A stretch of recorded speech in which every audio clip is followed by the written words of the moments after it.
académico del Centro de Energía del ITAM. Paolo, ¿cómo has estado? Buenas tardes. ¿Cómo estás, Javier? Buenas tardes a ti. Muy bien, aquí en la locura más general. No nos dan respiro. Domingo el Prodecen, el lunes la presentación de la modificación de la LIE, hoy la sentencia. Parece que no nos dan respiro, ¿no? Pero todo muy bien, gracias. Todo muy bien, gracias, dices.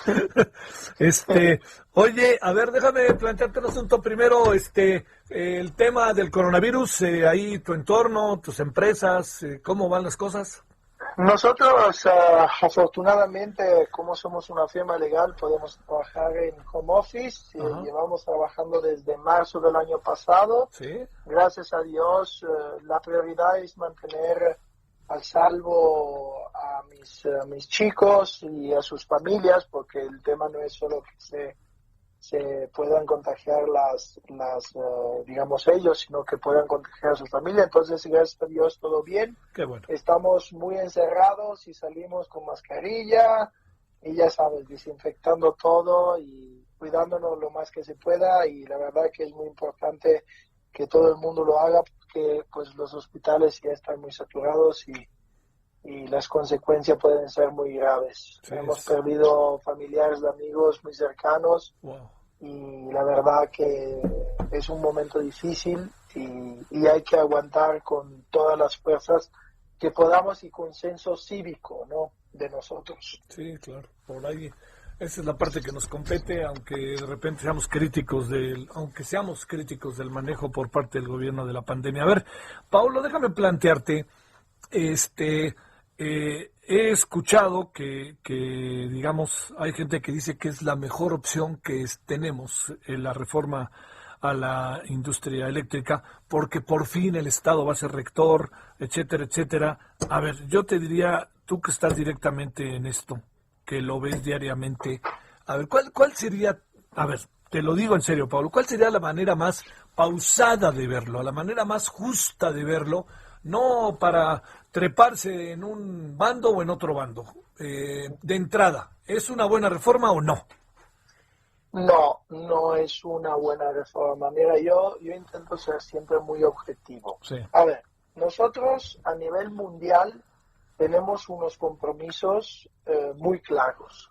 Esos compromisos son de transición energética. O sea, nosotros tenemos que ir hacia una generación sustentable, renovable, ¿no? Entonces, lo que se tiene que hacer es esta bendita transición.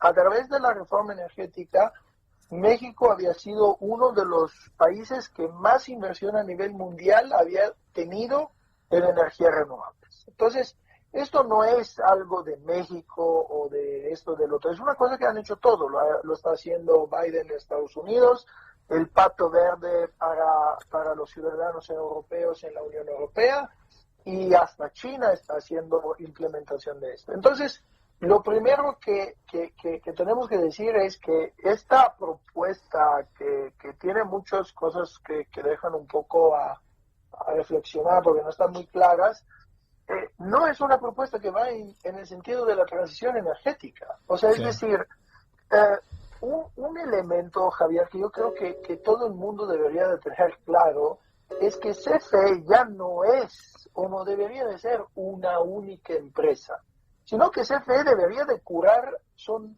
varios sectores. Hay el sector generador, que tiene 6 empresas, hay el suministro calificado, hay el suministro básico, etcétera, etcétera. Entonces, CFE debería de estar cuidando sus negocios.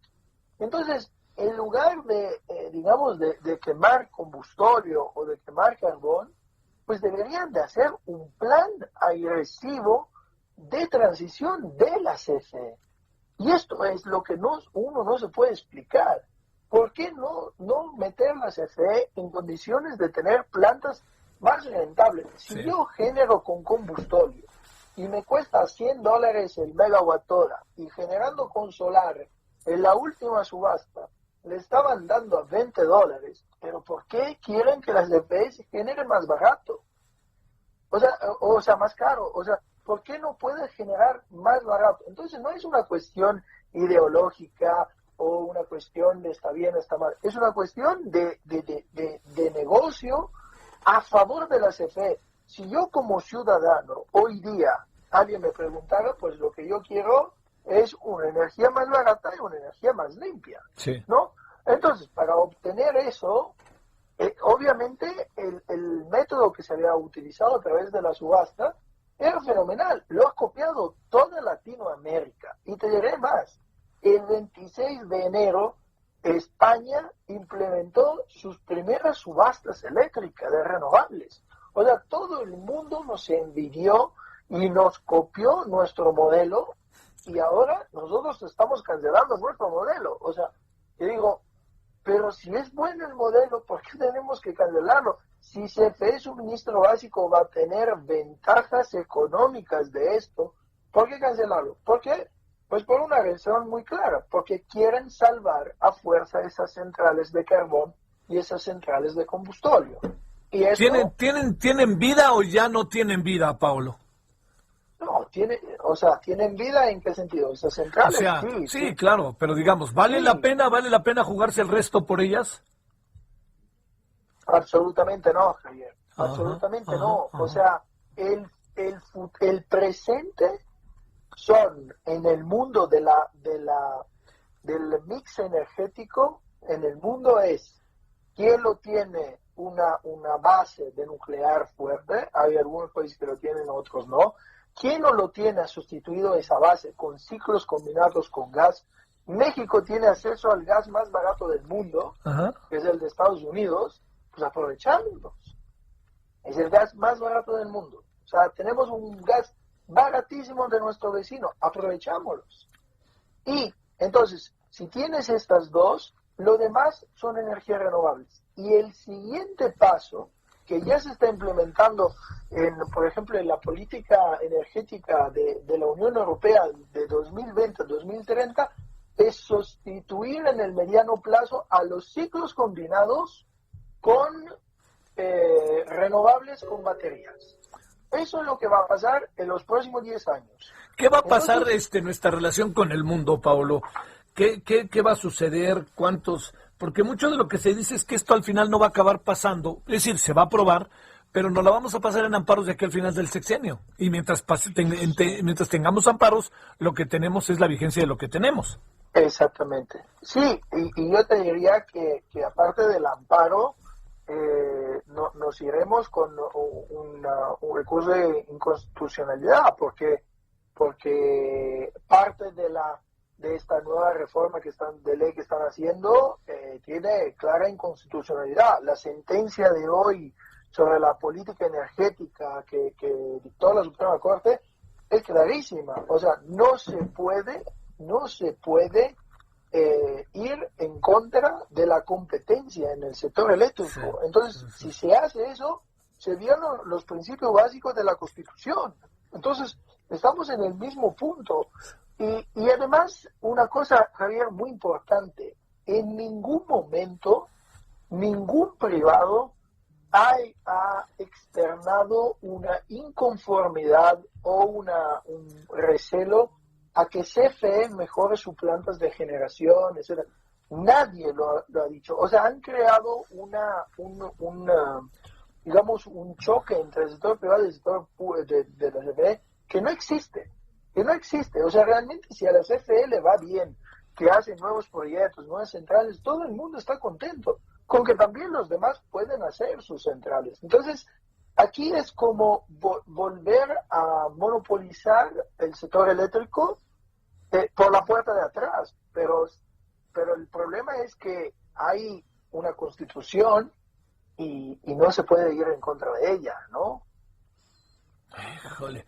Oye, a ver, lo único que diga, bueno, a ver, y pues estamos hipotéticamente, lo que se alcanza a apreciar es que esta reforma centralmente busca fortalecer, que no se nos hunda la Comisión Federal de Electricidad, pero la pregunta es para qué si su viabilidad se puede diluir.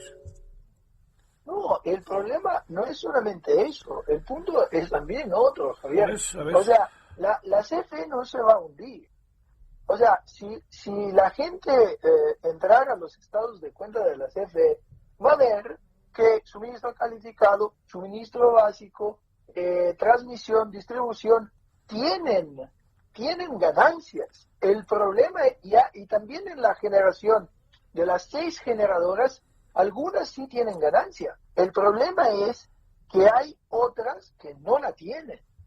Entonces, ¿qué pasa? Que es como si tú tienes 10 tiendas y de esas 10 tiendas tienes 7 que te van muy bien y 3 que van en pérdidas, y te aferras a decir que todas las ganancias que tienes de las 7 la quieres redistribuir de las 10 para subsanar las pérdidas de las otras. Entonces, pues a nivel de económico, a nivel de negocio, no conviene. O sea, es algo que no conviene. ¿Por qué? Pues porque evidentemente tú sabes mejor que yo que hay que darle a los negocios que sí realmente valen la pena. Y CFE es una gran empresa. CFE además tiene una gran responsabilidad como el suministro básico, como la transmisión, la distribución. O sea, es una grandísima empresa de mucho calado a nivel nacional e internacional, pero si tiene un negocio que no le va bien, ¿por qué insisten a que a fuerza le tiene que ir bien?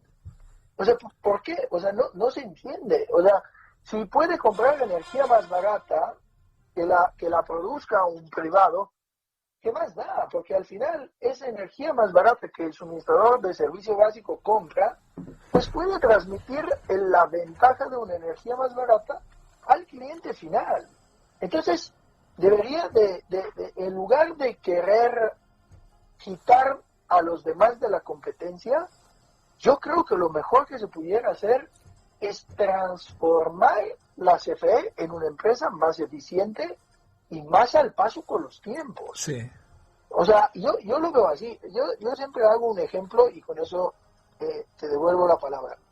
Un ejemplo, cuando salió Uber, si tú te acuerdas, ¿qué hicieron los taxis? No querían Uber. Entonces hicieron lo posible para estrometerlos del mercado, porque no querían una competencia. Claro. Pero hubo, y yo me acuerdo que lo leí en el periódico hace años, que por ejemplo los taxistas de Guadalajara lo que hicieron fueron renovar su coche, hacer una aplicación de ellos, tener los coches limpios, seguridad, y la gente seguía utilizando los taxis. ¿Por qué? Pues porque entendieron que la competencia que estaba viniendo, lo que querían los usuarios era un mejor servicio. Entonces, en lugar de cancelar la competencia, se metieron a competir. Sí. Y entonces, de esta forma, ¿quién gana? Nosotros, el usuario final.